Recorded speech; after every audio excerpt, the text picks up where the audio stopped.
Hi, my name is Javs, also known as Javatronia. I'm a licensed hairstylist, freelance photographer and videographer, as well a mother. Recently, I was introduced to the world of toy collecting, and here I will share with you my journey and exploration into the world of action figures, not only as a collector and consumer, as well a passionate new fan.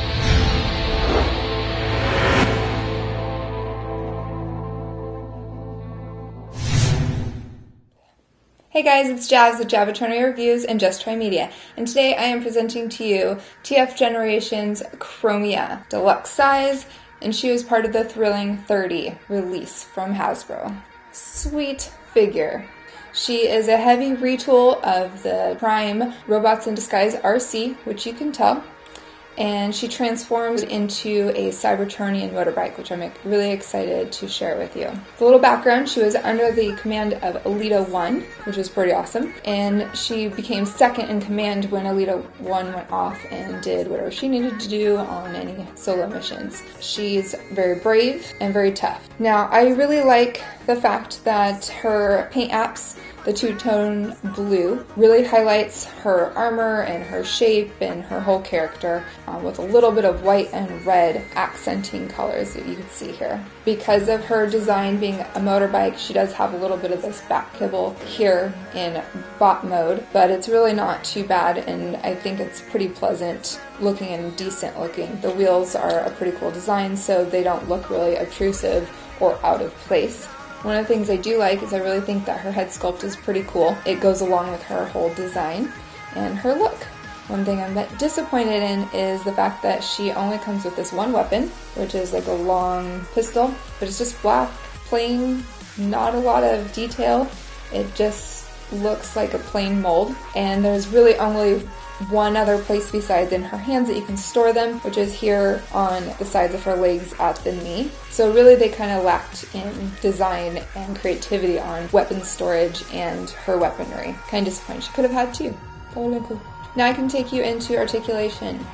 Her head is on a ball joint, so you know it turns left and right pretty easy. Tilt down, up and down. The down is really great, but the up only goes so far. It's kind of pretty much just straightforward. There is no tilt with her chin up. Shoulders swing in and out with limited range going up, and swings back and forth, other than possibly these pieces interfering with her articulation. It's pretty open. Elbow bending, and her wrist is also on a ball joint, so you can get a little bit more movement out of that, twisting and turning and tilting up a little bit for some really good gun wielding angles. There is no waist rotation, and here we have the hip. It really only goes out about that far, which is a huge limitation. So you got in and out, back and forth, and there could be some limitation based on how you are posing or how you want to set this back piece here. If it's all the way down, you do tend to lose a lot of variation in her hip movement, but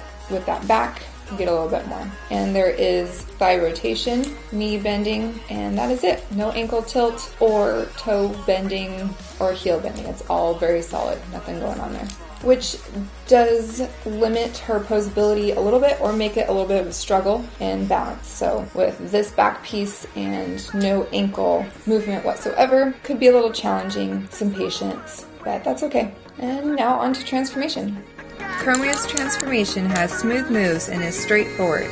Each segment leads to the next, allowing you to complete the transformation fairly quickly, avoiding extra unwanted steps. The clear plastic does seem a little weak, so extra care should be taken around these parts, but the figure overall is strong and all joints are stiff, making Chromia a breath of fresh air for any collector. Alright, and now we are back with Chromia and her Cybertronian motorbike alt mode. It is rad. I really love this alt mode. It's a sweet bike. It's super futuristic. It doesn't look like it belongs here on Earth. It's awesome. Love the paint app in her bike mode as well. The red is a lot more prominent, which makes more sense in bike mode. Highlighted, amazing. I love the clear pieces. Makes it look like the wheels are just hovering there, almost non-existent. It's very sturdy, stable, clean. You really can't see anything. I mean, there is no kibble that you can see on here. It is awesome. I don't have any complaints at all. It's just sweet. She does have a kickstand here on the side, but because of the way her wheel design is, it's a little bit wider base, you can actually just balance it all on its own, which is pretty sweet as well. So it's not always having to be tilted over with the kickstand.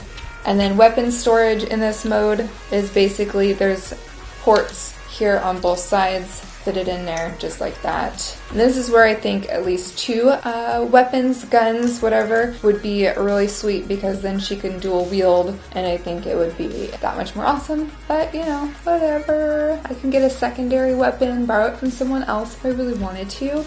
I don't have anything more to say. It's awesome. Alright, my concluding thoughts on Chromia today.